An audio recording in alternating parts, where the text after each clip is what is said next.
എന്നാണിത് ഇപ്പൊ ഇൻസ്റ്റ ഏറ്റ് തോന്നിനെ പറ്റിയാണല്ലോ. അതിനല്ലേ പറയുന്നത് ഇയാളെ ഇപ്പോ ആൾക്കാർ ക്യാപ്റ്റൻ വിളിച്ചോണ്ടിരിക്കുന്നത്. നീയല്ല ശ്രീലങ്കൻ ടീം എന്ന് കേട്ടിട്ടുണ്ടാ? 2 കളി തികച്ചയിക്കാൻ പറ്റാത്ത ഇപ്പോഴത്തെ ശ്രീലങ്കൻ ടീമല്ല, ജയസൂര്യൻ ജയവർദ്ധനയും സംഘക്കാരിലുള്ള പണ്ടത്തെ പ്രൈം ലങ്കൻ ടീം. പണ്ടവർ ഇന്ത്യയിൽ ഒരു ODI സീരീസ് കളിക്കാൻ വന്നു. പണ്ടത്തെ 2 കളി ഇന്ത്യ ജയിച്ച്. 3ാമത്തെ കളിയിൽ സംഘക്കാരൻ 138 റണ്ണെടുത്ത്. സെക്കൻഡ് ബാറ്റിങ്ങിൽ സച്ചിന് ഫസ്റ്റ് പോയപാട് ഇന്ത്യ തോക്കുമെന്ന് എല്ലാവരും വിചാരിച്ചു. പക്ഷെ ഇന്ത്യൻ ടീമിൽ ഒരു ചെക്കനെന്ന് 183 റണ്ണെടുത്ത്. ഇന്ത്യ ജയിച്ചത് 46ാമത്തെ ഓവറിൽ 6 വിക്കറ്റ് ബാക്കിയുള്ളതാണ്. സംഭവിച്ചെന്നതെന്ന് BCCIക്കാർക്ക് മനസ്സിലായിട്ടില്ല, പക്ഷെ ദ്രാവിഡിനും സച്ചിനും മനസ്സിലായി.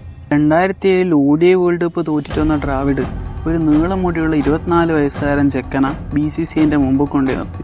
ഇനി ഇന്ത്യ എവിടെ കളിക്കാൻ പോകുമ്പോൾ ക്യാപ്റ്റനായിട്ട് നീയും കൂടി ഉണ്ടാവണമെന്ന് പറഞ്ഞിട്ട് 2007 T20 വേൾഡ് കപ്പ് കളിക്കാൻ വേണ്ടിയിട്ട് കുറച്ച് ചെറിയ പിള്ളേരൊപ്പം ഈ ചെക്കനെയും കൂടി പറഞ്ഞയച്ച് സച്ചിനും ദ്രാവിഡും. അന്നത്തെ ആ ചെക്കൻ്റെ പേരാണ് മഹേന്ദ്ര സിംഗ് ധോനി. ആ വേൾഡ് കപ്പിൽ പാകിസ്ഥാനെ തോപ്പിച്ച് കപ്പും കൊണ്ട് വന്നേരം ക്യാപ്റ്റൻ കോളെന്നൊരു വിളിപ്പേരും കിട്ടി. എന്നിട്ട് ലാസ്റ്റ് ടീമിൻ്റെ ക്യാപ്റ്റൻ സ്ഥാനത്തുനിന്ന് മാറുമ്പോഴേക്കില്ലേ ഇന്ത്യക്ക് ICCന്റെ എല്ലാ മേജർ ട്രോഫി ഇയാൾ എടുത്തു കൊടുത്തത്. അതുകൊണ്ടാണ് ഇയാൾ ഇപ്പോൾ ഇന്ത്യക്കാരെ ക്യാപ്റ്റൻ എന്ന് വിളിക്കുന്നത്. മനസ്സിലായോ?